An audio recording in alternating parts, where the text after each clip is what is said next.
Bienvenue à l'épisode 2 de l'exemple 1 consacré à la diagonalisation de matrices.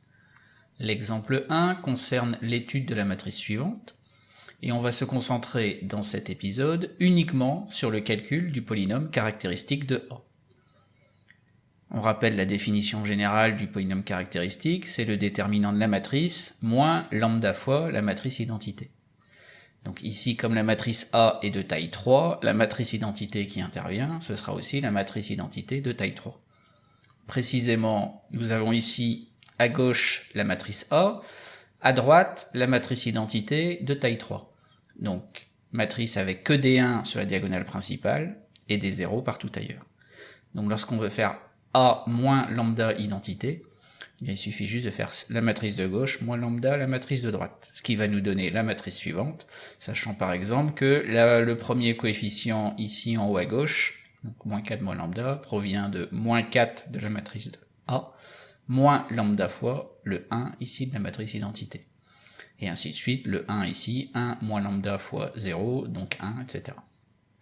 Donc ici, on obtient bien une matrice, notée avec des parenthèses, et nous, ce qui nous intéresse, c'est le déterminant de cette matrice. Donc ce qui nous intéresse, c'est ce déterminant-là, noté avec des barres verticales.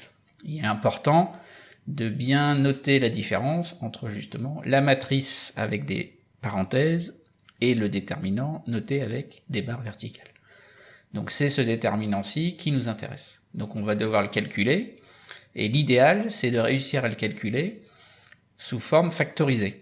Parce que lorsque l'on va déterminer les valeurs propres, on devra résoudre l'équation polynôme caractéristique égale à 0. Donc évidemment, si le polynôme caractéristique est factorisé, l'équation sera plus facile à résoudre. Donc pour cela, on va aller justement faire des méthodes vues précédemment, sachant que l'objectif numéro 1, c'est de faire apparaître deux zéros sur la même ligne ou la même colonne, et après de développer le déterminant par rapport à cette ligne ou cette colonne.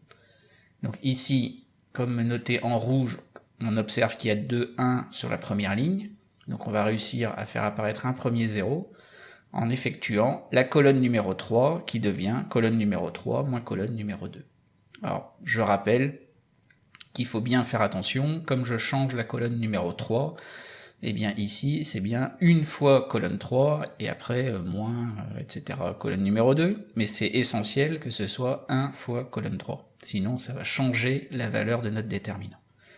Donc, quand on fait ce calcul, on obtient donc la colonne, les deux premières colonnes restent inchangées, il n'y a que la colonne bleue ici qui a été modifiée, et on fait juste les calculs, 1 moins 1, 0, 1 moins, entre parenthèses, moins 1 moins lambda, qui nous donne 2 plus lambda, moins 1 moins lambda, moins 1, moins 2 moins lambda.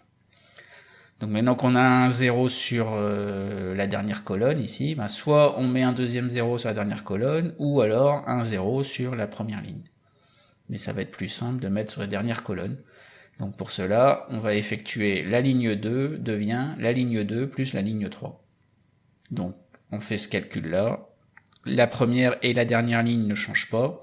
Il n'y a que la ligne du milieu, justement la ligne numéro 2, qui va changer. Et après calcul, donc on obtient moins 3, moins lambda 0 pour cette nouvelle ligne. Donc maintenant on a nos deux zéros ici sur la dernière colonne, et donc on va pouvoir développer le déterminant par rapport à cette colonne.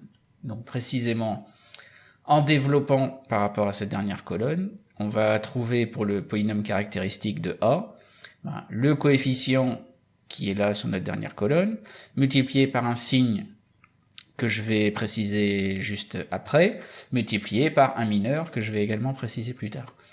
Donc le coefficient moins 2 moins lambda, multiplié par le signe qui est obtenu à partir de cette matrice-ci, sachant qu'on met toujours un plus en haut à gauche, et après on alterne les signes à l'horizontale et à la verticale. Et donc du coup, on voit ici nous que notre moins 2 moins lambda est situé sur la dernière colonne et la dernière ligne. Donc on vient chercher le signe qui est sur la dernière ligne et dernière colonne, c'est-à-dire le plus qui est là, et c'est pour ça que le signe ici c'est plus 1. Rien à voir avec le signe du coefficient, c'est vraiment le signe obtenu par cette technique. Et enfin, on obtient donc le mineur en partant du principe qu'on s'intéresse justement au mineur associé au coefficient moins 2 moins lambda, qui est à l'intersection de la dernière colonne et de la dernière ligne. Donc on enlève cette dernière colonne, cette dernière ligne, et il nous reste les nombres écrits ici en vert. Et le mineur, c'est simplement le déterminant de la matrice 2, 2, donc 2 lignes de colonne, des coefficients écrits en vert. Donc maintenant, on fait ce petit calcul-là, donc moins 2 moins lambda, donc fois 1, ça reste moins 2 moins lambda, fois le déterminant 2, 2 que nous avons là, donc obtenu en faisant moins 4 moins lambda fois moins lambda, moins 3 fois 1. Donc du coup, moins lambda fois moins 4 moins lambda, plus 3.